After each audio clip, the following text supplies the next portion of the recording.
And I gotta say, I do not like the Josh Heupel hire. Here's the upside, okay? Look at what Missouri was able to do with their hire, Drinkwitz. Drinkwitz came from Appalachia State. He won 11 games in his first season as an FBS coach, taking over a program that's a perennial powerhouse in their respective conference, right? He comes to Missouri and he has a successful first year. I don't see that sustaining for Drinkwitz. I'm a Drinkwitz guy. He's from a town that's not that far from my hometown. I like the guy a lot. He coached 1 year in the FBS before finally coming into the SEC to compete. Why do you hire that guy? What trust do you have in that guy? So how about Josh Heupel on the other side of things? Josh Heupel, his first season at UCF goes spectacular. The guy drops off, 11 games, 11 wins. This past season at UCF, 6-4. He goes 6-4. So there's not a trajectory of Josh Heupel getting better every season at Central Florida. Season 1, 12-1, he finishes overall, lost in the Fiesta Bowl. Season 2, he drops to 10-3, a win in the Gasparilla Bowl. Congratulations, Tennessee. Your head coach has a Gasparilla Bowl win. Season 3, the loser of the Boca Raton Bowl, he goes 6-4.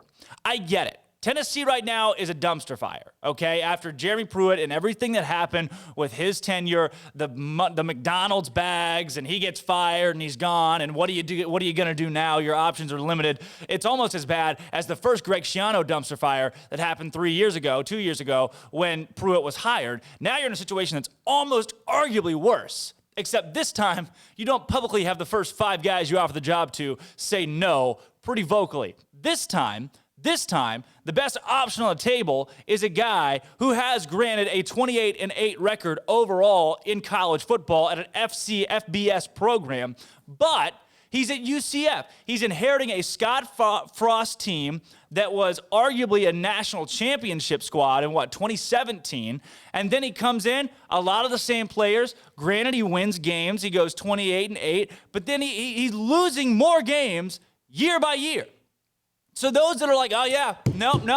At 9 out of 10 for you, Tennessee. You guys did a hell of a job here on this one. You hired the guy that you wanted. What? This guy has been coaching FBS football for 3 seasons. 3 seasons, all right? Not only that, he wins 12 games in year 1 with someone else's players. He digresses to 10 wins. Oh, and then he moves to 6-4. COVID year, don't want to make an excuse. Maybe the team was ravaged by COVID, whatever. Okay, that's that. Yes, I agree.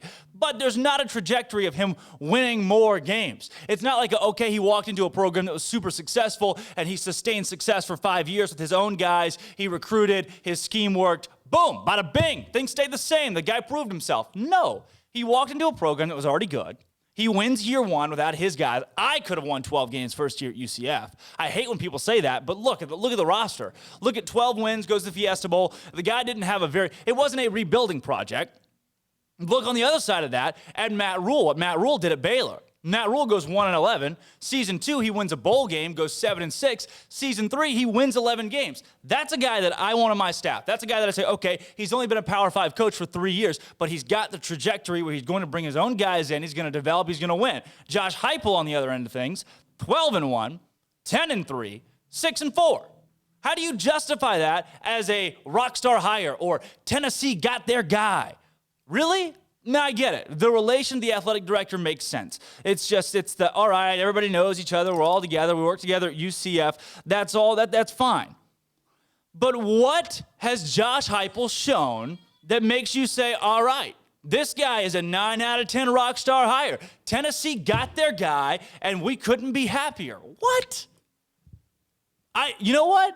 I'd be happier if I'm Tennessee. Would you be happier with Gus Malzahn? I'd be happier with Gus Malzahn. 100%. Barry Odom. I'd be happier with Barry Odom. 100%. DC at Arkansas. Will Muschamp. I think I'd be almost happier with Will Muschamp over Josh Heupel, and I wouldn't be very happy with Will Muschamp. But Will Muschamp has won games at the FBS level. Granted, not consistently, but he's won games at the Power 5 FBS level. Josh Heupel has too at the FBS level, just not Power 5 at UCF with guys who aren't his own. And now he's a head coach in the SEC East at Tennessee. Granted, the East is not the West. I will wholeheartedly lay down, this is blanket statement, SEC West is significantly better than the East. It's not going to be as hard to build a program in the East. But how about you still have Florida? You still have Georgia. Missouri played well this past year. Maybe Drinkwitz can sustain. Now what are you going to do, Tennessee? Kentucky's looking okay with Stoops.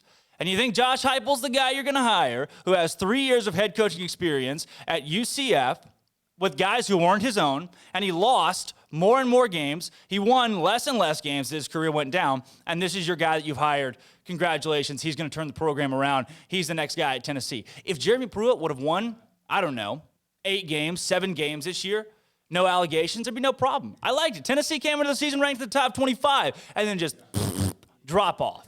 And now Tennessee hires Josh Heupel. That's what the program is.